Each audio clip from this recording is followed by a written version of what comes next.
नमस्कार दोस्तों। अगर उस रात विनय ने नौकरी ज्वाइन करने से पहले एक बार भी पीछे मुड़कर उस इमारत को ठीक से देख लिया होता तो शायद वह उस दरवाजे के अंदर कभी कदम ही नहीं रखता। लेकिन इंसान अक्सर वही गलती करता है जो उसे बाद में पूरी जिंदगी डराने वाली होती है। विनय एक साधारण सा लड़का था। उम्र 25 साल। छोटे से शहर में पला बड़ा, जिम्मेदारियों का बोझ कंधों पर और जेब लगभग खाली। कई महीनों से नौकरी की तलाश कर रहा था जब उसे एक छोटे कस्बे में नाइट रिसेप्शनिस्ट की नौकरी मिली। तो उसने बिना ज्यादा सवाल किए हाँ कर दी। नौकरी जिस जगह मिली थी उसका नाम था शिवम पैलेस। नाम सुनने में जितना भव्य लगता है, इमारत उतनी ही थकी हुई लगती थी। बाहर से ही देखकर ऐसा लगता था जैसे यह बिल्डिंग सांस ले रही हो।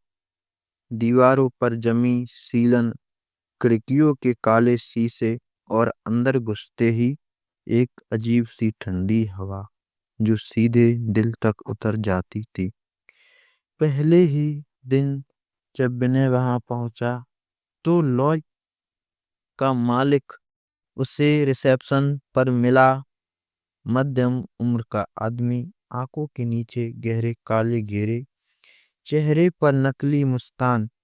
उसने विनय को लॉज घुमाया। ग्राउंड फ्लोर, पहली मंजिल, दूसरी मंजिल, सब कुछ सामान्य।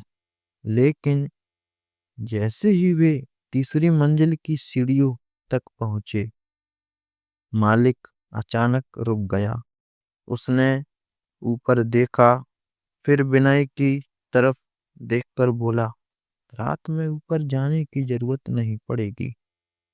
विनय ने हंसकर पूछा, क्यों मालिक? तो मालिक ने हंसने की कोशिश की, लेकिन उसकी आंखें डर से भरी थीं। बस मेरी बात मानना, रात में ऊपर मत जाना।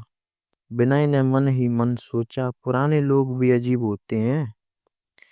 शायद किसी पुराने हादसे का वहम होगा।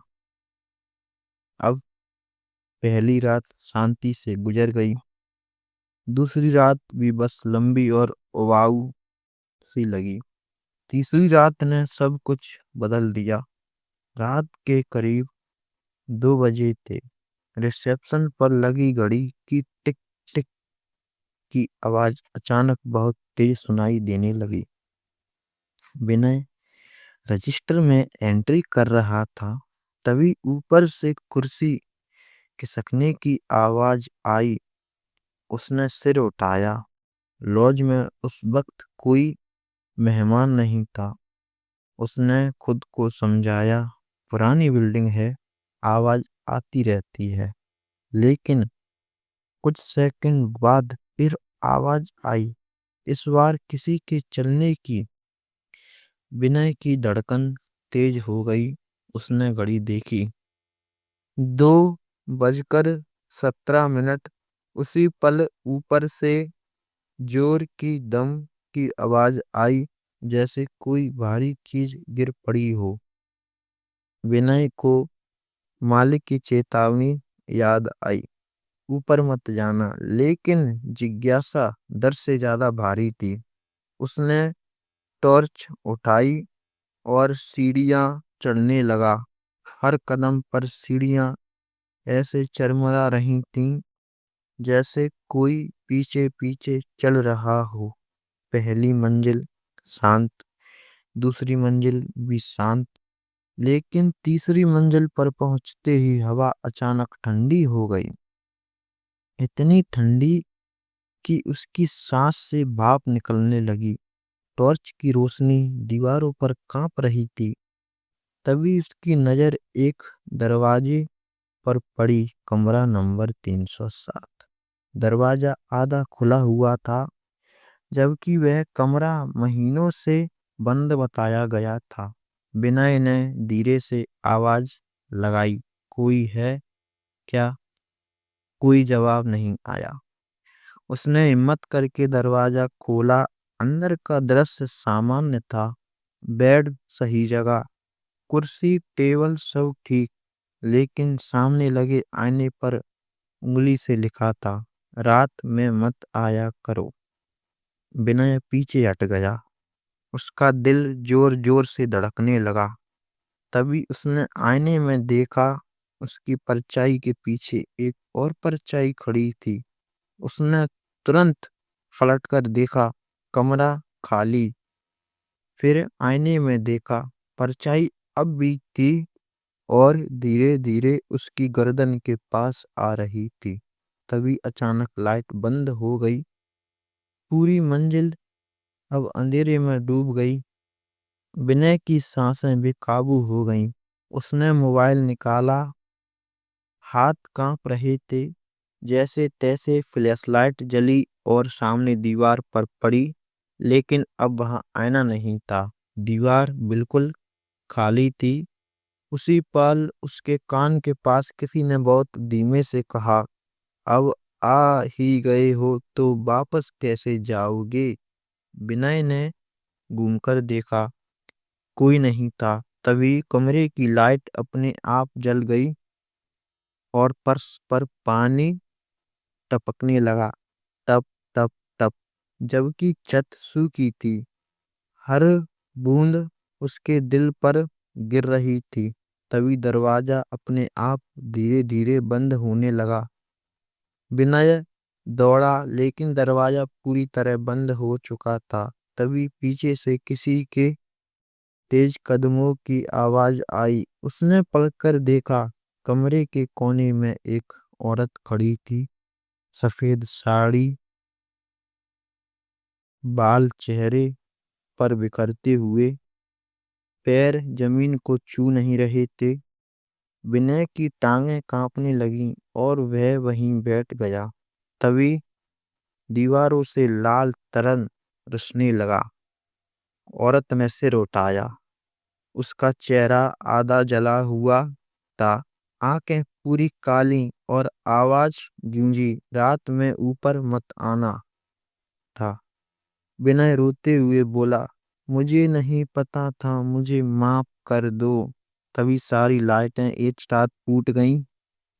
अंधेरे में सिर्फ उसकी आंखें चमक रही थीं और वह धीरे धीरे उसकी तरफ बढ़ने लगी। विनय ने आंखें बंद कर लीं और अगले ही पल एक जोर की आवाज आई, जैसे किसी ने लोहे का गेट बंद कर दिया हो। जब उसने आंखें खोली तो वह रिसेप्शन के सोफे पर पड़ा था। सुबह हो चुकी थी। सूरज की रोशनी अंदर आ रही थी। उसके कपड़े गीले थे, पैरों पर लाल निशान थे और सामने वही मालिक खड़ा था, जिसकी आंखों में अब कोई हैरानी नहीं थी, सिर्फ डर था। मालिक की आंखों में डर था, लेकिन उससे भी ज्यादा थकान, जैसे वह यह सब रोज देखता हो। विनय ने कांपती आवाज में पूछा, वो औरत कौन थी?